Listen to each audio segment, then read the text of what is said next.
पल्लव महु रहा लुकाई, करहि विचार करऊँ का भाई। कई अवसर रावण तह आवा, संग नारी बहु किए बनावा। बहु विधि खल सीतई समुझावा, साम दान भय भेद दिखावा। कह रावण सुन सुमुख सयानी, मंदोदरी आदि सब रानी। तब अनुचरी करऊँ पन मोरा, एक बार बिलोह कि मम ओरा। तृण धरि ओट कहत बैदेही, सुमर अवधपति परम सनेही। सुन दस मुख खद्योत प्रकाशा, कबहु किनलनी करहि विकासा। अस मन समझो कहत जानकी, कल सुधि नहीं रघुबीर बानकी। सठ सूने हरि आने मोहि, अधम नीलज लाज नहीं तोहि। आपुई सुनि खद्योत सम, राम ही भानु समान।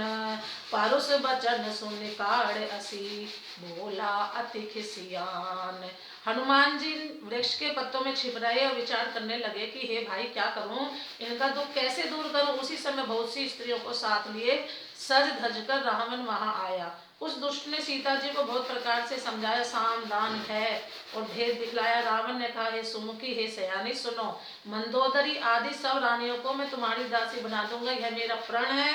तुम एक बार मेरी ओर देखो तो सही। अपने परम स्नेही कौशलाधीश श्री रामचंद्र जी का स्मरण करके जानकी जी तिनके की आड़ पर्दा करके कहने लगी, हे दसमुख सुन, जुगनों के प्रकाश से कभी कमलनी खिल सकती हैं। जानकी जी फिर कहती हैं, तू अपने लिए भी ऐसा ही मन में समझ ले। रे दुष्ट, तुझे श्री रघुवीर जी के बाण की खबर नहीं है।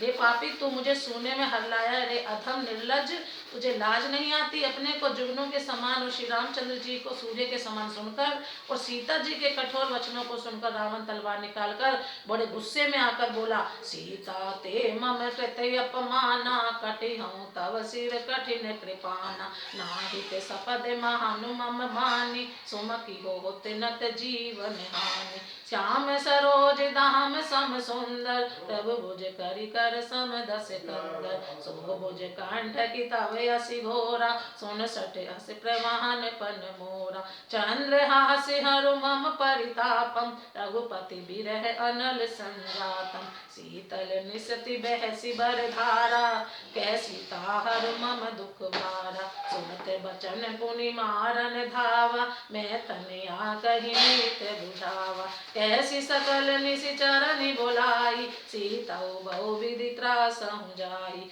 मास दिवस महु कहान माना, तो मैं मार बिकाड़ी कृपाना। भवन गयउ दस कंधर, इहाँ पिशाचिनि वृंद। सीता ही त्रास दिखावही, धरहि रूप बहु मंद। सीता तूने मेरा अपमान किया, मैं तेरा सिर इस कठोर कृपान से काट डालूंगा। नहीं तो अब भी जल्दी मेरी बात मान ले हे सुमुखी, नहीं तो जीवन से हाथ धोना पड़ेगा। सीता जी ने कहा, हे दशग्रीव, प्रभु की भुजा जो श्याम कमल की माला के समान सुंदर और हाथी की सूंड के समान पुष्ट तथा विशाल है, या तो वह भुजा ही मेरे कंठ में पड़ेगी या तेरी भयानक तलवारी। रे शठ सुन, यही मेरा सच्चा प्रण है। सीता जी कहती हैं, हे चंद्रहास तलवार, श्री रघुनाथ जी के विरह की अग्नि से उत्पन्न मेरी बड़ी भारी जलन को तू हर ले।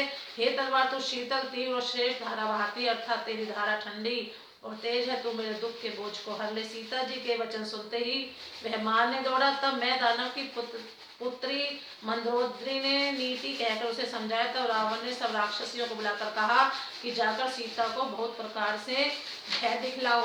यदि महीने भर में यह कहना माने तो मैं इसे तलवार निकाल कर मार डालूंगा। यूं कहकर रावण घर चला गया। यहाँ राक्षसियों के समूह बहुत से बूढ़े रूप धारण कर सीता जी को भय दिखलाने लगे। प्रेम से बोलो जय श्री राम।